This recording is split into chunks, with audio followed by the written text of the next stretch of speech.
What's up, guys?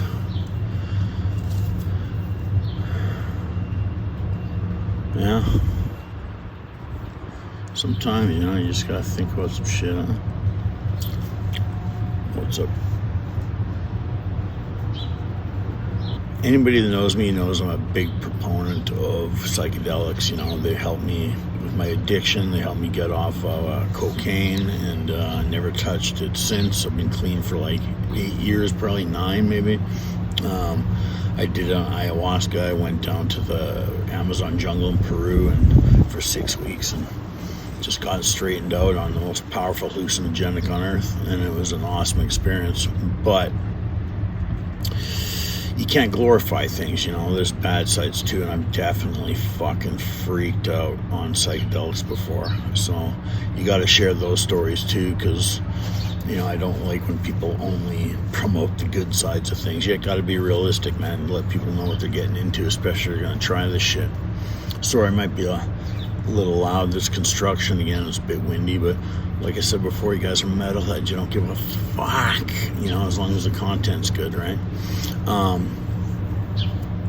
So one time I was in my bedroom in my apartment, tripping fucking balls on mushrooms, listening to fucking Cryptopsy, Whisper Supremacy.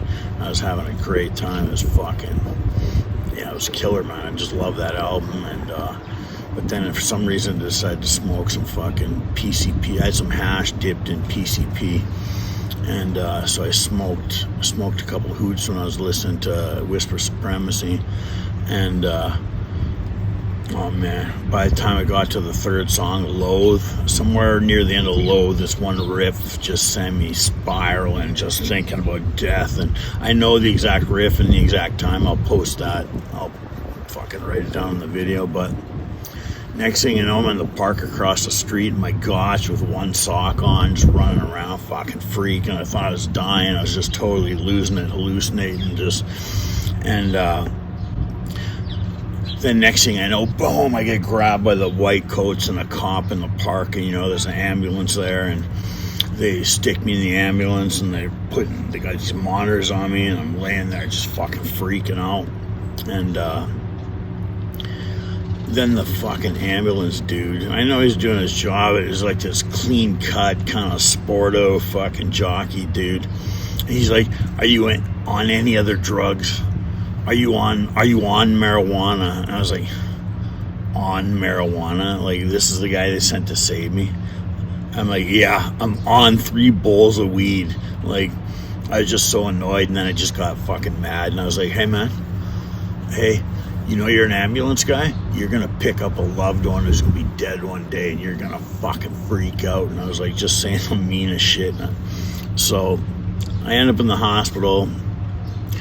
At first, they stick me in this kind of room, and it's got a window in it, and I can see out into the, like, kind of the, not a waiting room, but like the triage desk area, and like you're super observant on psychedelics. I can see which doctors likes which nurse, and who's flirting with this cop who's trying to be tough. And then all of a sudden, I kind of hear the screaming getting louder and louder. I'm like, what the fuck? So I look out the window, and there's a guy, kind of looked like a hippie guy, gets wheeled past me on a stretcher with this big, huge laceration on his arm, bleeding. Like, it wasn't his wrist. I don't think it was a suicide. It looked like he got cut doing something. I was like, whoa. And then I saw this fucking cute nurse, and I was like, oh shit. So I open the door, I go out there, I was like, hey, I'm going to the fucking vending machine, you want something? And fucking get back in the fucking room. The cop starts yelling at me, so I get back in there, and I'm tripping out, and I go back out. Hey, I think I'm all better. I gotta fucking get in there. And so I go back in the room. They lock the door this time, and I'm sitting there freaking out. Yeah, this like a godsend. This kind of hippie nurse comes into the room and is like, "One got away on you, huh?" And I'm like, "Oh man." And she's like, "Oh, mate, you'll be all right." So then, yeah, it was the next day. They sent me to the shrink. And I had to answer a bunch of questions and shit. And he was like, so do you ever feel suicidal? I'm like, yeah, every day last night. And he's like, all for a second, looking at me all concerned. I was like, man, I'm just kidding, man. I got a dark sense of humor. I'm a dark fucking dude. So I was like, I'm just going to tell you what you want to hear so I can get the fuck out of here. And he's like, well, that's about the sanest answer you could give.